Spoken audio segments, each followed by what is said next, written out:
bali kasi yung DSR, ito po yung unang panahon pa na yung mga kagamitan yung nilulungin ng kasi nga, we're using photography. Ito ngayon is really a level up program at I believe po is more consistent video. Ngayon na itong photography actually is the one that's primary for this studio. And then eventually, marami tayong mga kagamitan dito na mas bago na. In fact, some are wireless radio.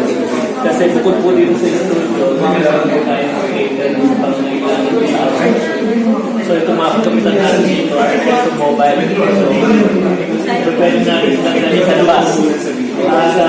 Pwede po sa studio, meron mga level. So kung halimbawa, may gusto ko pwede natin pero meron kami sa ating Dali ano pong magiging pagkakaiba nito apart from design? Kasi lalo na first things first. KDR Studio, alam natin ito ay passionate ni Kuya. And most definitely this is going to be a much significant improvement when it comes to photography. Kasi matagal na since bata ko siya, gulang niya, ang passion niya talaga is to shoot. Not only photo but also video. Pero ito na conceptualize kasi nga he likes preaching as well when it comes to photography. Kaya ang kaibahan nito sa iba na makikita natin diferensya is yung love for photography. Na yung very details, even the minute details of the object or the subject, makikita mo sa kanya yung puso. Kaya siguro, this is one way also of showing to the public, not only to those who are photographers and to those photo believers. Kasi sabi nila, pictures or photos speaks 1,000 words. Dito, I guess, 8,000.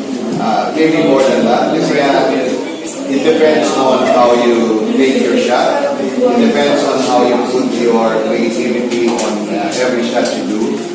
Lalo si Kuya, pagka siya kasi kumukuha. Yung shoot niya kasi, it doesn't like to be edited. Laging original, laging organic. So, yun ang makikita nilang kaibahan dito sa studio na to. You request, sabi nga niya, be careful what you ask for.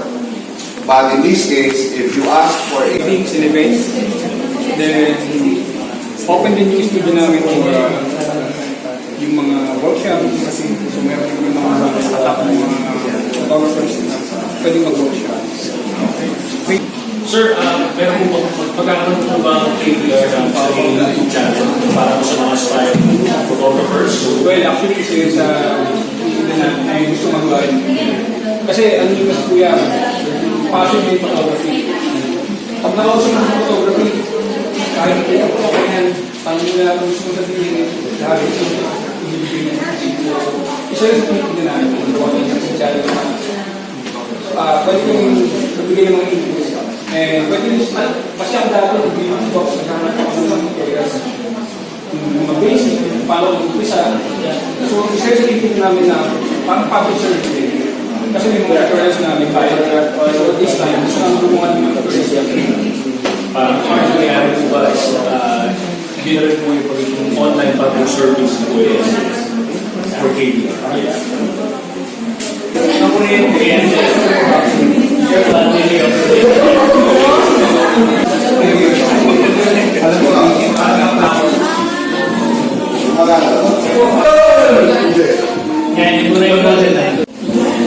ang alot.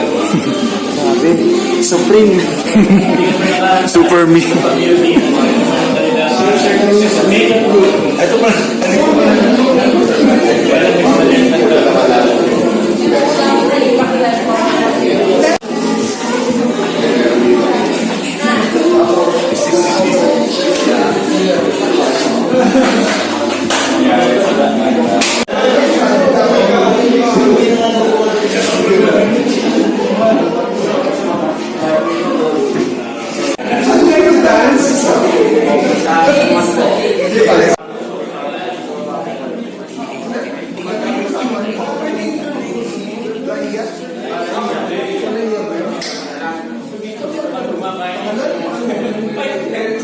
Baka magkakita sa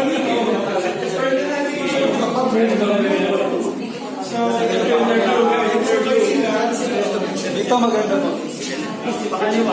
Hindi ko pakita mo yung mga short.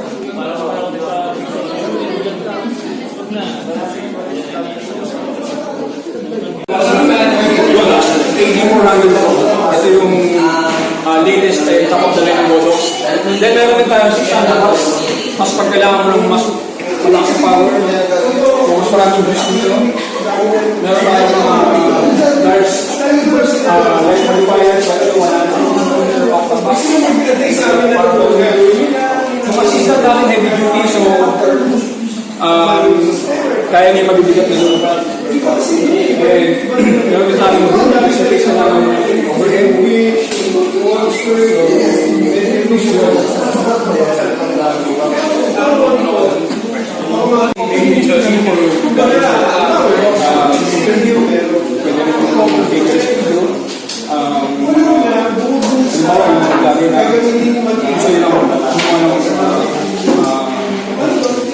Portrait nila or the website, so open yung videos to be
Tingnan doon sa laptop. Alright, yan. Yung kaya,